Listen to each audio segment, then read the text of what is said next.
What's going on, everybody? It's your favorite dating coach, Elliot Scott, and as you can see right here, down here, oh, I'm looking ugly as hell. I'm breaking out. My sleeping pattern's so whacked up right now, it's not even funny, but, give me a week, I'll get back on. I'll be looking fresh as hell, and you all be like, damn, I'm going to like and subscribe to his video, so subscribe. Below is my free 254-page ebook. Again, absolutely free, along with email sessions down there if you need an email session with yours truly. And finally, I actually want to make an announcement. I am creating a Snapchat. I would just say a Snapchat. I'm creating a Snapchat. It's Elliot Scott Date. All you have to do is just add me. I'll add you right back, and we'll try to build this we'll build some communication, some rapport, some chemistry going on, some loving. And we'll see where that goes. I kind of want to build a stronger bond with my my audience, so I think that's going to help. You all want to see probably what I'm doing every day instead of me sitting here in a car by there it is, Hobby Lobby. Knock down that H.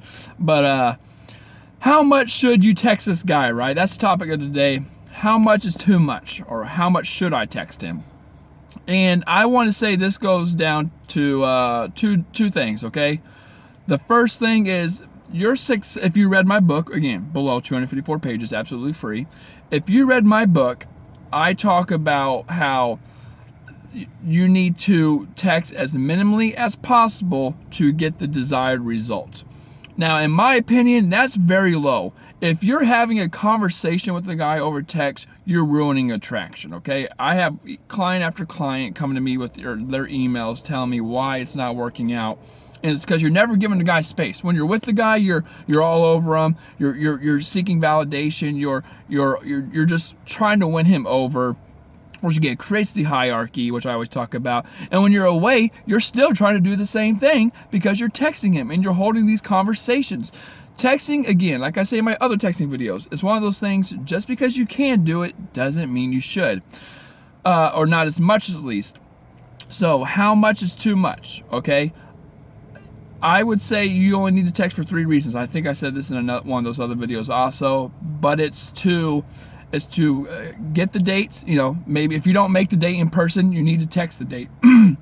To flirt minimally as possible throughout that time period from when you made the date to the actual date. So flirt a little bit. Again, I have things to text him in the book, and I'm not trying to sell my book here. It's absolutely free anyway, so it doesn't matter. But and then the third thing is to confirm the date the day before if he doesn't. That's the only times you should be texting a guy, in my opinion. The range between, the flirting, like how much should I be flirting, that depends on how he reacts, what you're trying to do, the attraction beforehand, which actually gets me onto the second part, which your texting success is not going to come out of when you're texting. It's the value you create before you actually exchange numbers.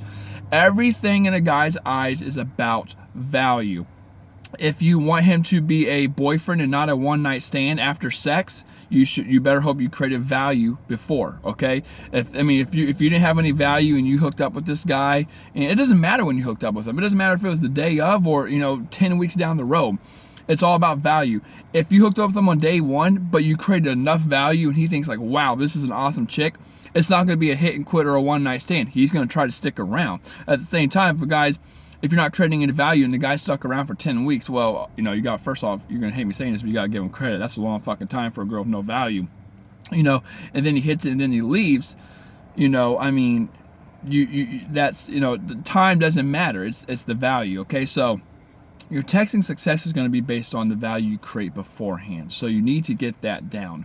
And then when you do that, the whole frame of texting is going to be different. It's going to be different if you're, when you create the value in the beginning, you're not going to seek his validation, his approvals. You're not going to be like, oh my God, why is he taking so long to text back? Or why isn't he texting back and stuff like that? You're just going to be chill with it. You're going to be relaxed. You created the value. He's interested. You're not going to have to worry about all this bullshit in between, right? So you ask for the date, or he asks for the date. You flirt minimally between. I have 10 different things in the book.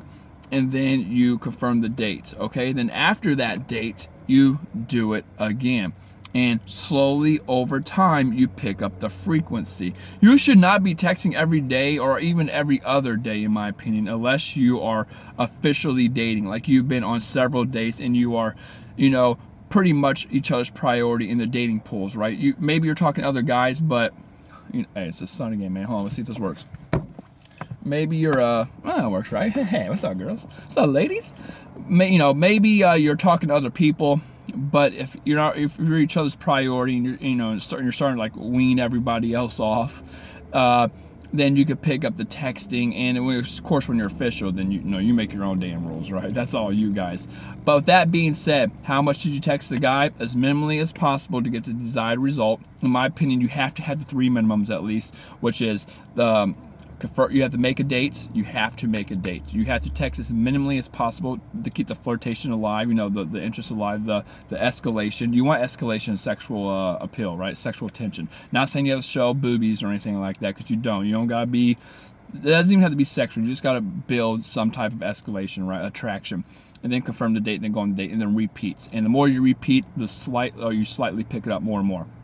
And then, of course, that's all based on the value you create before texting. Their texting success, 80% of it, is determined on how much value you have in the beginning. So with that being said, again, my Snapchat is Elliot Scott Date. I'm going to leave it below. Love you, ladies. Peace.